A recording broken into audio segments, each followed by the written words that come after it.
What's up, YouTube? It's Reggie, and let's get into the Bible study for today. So we're on Numbers chapter 30. And Moses spake unto the heads of the tribes concerning the children of Israel, saying, This is the thing which the Lord hath commanded. If a man vow a vow unto the Lord, or swear an oath to bind his soul with a bond, he shall not break his word. He shall do according to all that proceedeth out of his mouth. If a woman also vow a vow unto the Lord, and bind herself by a bond, being in her father's house in her youth, and her father hear her vow and her bond wherewith she hath bound her soul, and her father shall hold his peace at her, then all her vows shall stand, and every bond wherewith she hath bound her soul shall stand. But if her father disallow her in that day that he heareth not any of her vows, or her bonds wherewith she hath bound her soul shall stand, and the Lord shall forgive her, because her father disallowed her. And if she had at all an husband, and she vowed and uttered out of her lips, wherewith she bound her soul, and her husband heard it, and held his peace at her in the day that he heard of it, then her vow shall stand, and her bonds wherewith she bound her soul shall stand. But if her husband disallow her on the day that he heard it, then he shall make a vow which she vowed, and that she uttered with her lips, wherewith she bound her soul, in none of effect, and the Lord shall forgive her. But every vow of a widow and of her that is divorced, wherewith they have bound their souls, shall stand against her. If she vowed in her husband's house, or bound her soul by a bond with an oath, and her husband heard it, and held his peace at her, and disallowed her not, then all her vows shall stand, and every bound wherewith she bound her soul shall stand. But if her husband have utterly made them void the day he heard them, then whatsoever proceeded out of her lips concerning her vows and concerning the bonds of her soul shall not stand. Her husband have made them void, and the Lord shall forgive her. Every vow and every binding oath to afflict the soul, and her husband may establish it, or her husband may make it void. But if her husband altogether hold his peace at her from day to day, then he establisheth all her vows and all her bonds, which are upon her. He confirmeth them, because he held his peace at her in the day that he heard them. But if he shall anyways make them void after that he have heard them, then he shall bear her iniquities. These are the statutes which the Lord commanded Moses between a man and his wife, between father and his daughter, being yet in her youth, in her father's house. And in the speaker's notes say, in this section, the legal force of vows and oaths is set forth by both men and women. The force of a woman's vows are limited by her male guardian, usually either her father or her husband. If the guardian was a passive or ascending, the vows of the women had the same legal force as the man's vow. The vows of widows and divorced women were also binding. This statute was applied to a woman who was taking a Nazirite vow. Making vows was voluntary, but any man who made a vow or swore an oath to the Lord was required to fulfill his bond. Vows involved a verbal act of commitment to a task or consecration of oneself or property to the Lord. Oral vows were just as binding as formal written documents. To break a vow in which God's name has been evoked was to profane God's name.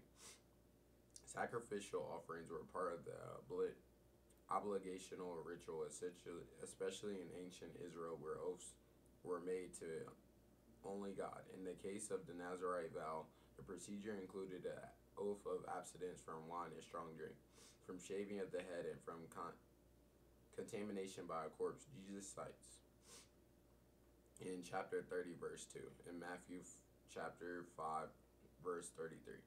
If a woman in her father's house in her youth had made a vow, the patriarchal headship of her father became the controlling factor. A young female, she lived under her father's authority until she was married, usually in the late teenage years, at which time her husband assumed this responsibility. In the case of a widowed or divorced woman, she no longer lived under the authority of her father or her husband, so she had the same status and responsibility as a man with regard to vows. In the society of Israel, vows could be annulled by the husband if they were considered detrimental to the woman, to her husband, or to the husband-wife relationship. Special considerations were given to circumstances under which the wife took a vow when the husband was apprised of the commitment and how he responded to the information. So what I kind of get from this is basically just if you make a vow to the Lord, you have to stand on it, and that's something that I've been trying to work on as far as not making vows or not making promises. Just standing on my word. Like, if I tell God, like, hey, I'm about to be locked in. I'm about to really give it my all for me personally, for the pro tryouts. God's been kind of telling me what I need to do every single day as far as I found a routine that works, and every day I'm getting better from it. And it's just harder to stay, like, disciplined because it's hard. If it was easy, everybody be doing it. But I just ask God for strength every single day, and every day He gives me the strength to do it and get through it. And on my part, I just gotta keep holding myself to that standard of getting up, hit your calisthenics with the weighted vest, hit the stretching before you, when you first wake up, hit the stretching before you go to sleep.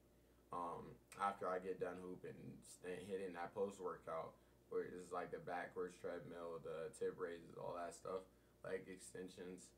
And it's not easy. I will say, like, every day after doing all that, I'd be super tired, but it's like it's all gonna pay off when I'm living my dream, you know. So I just gotta keep pushing, and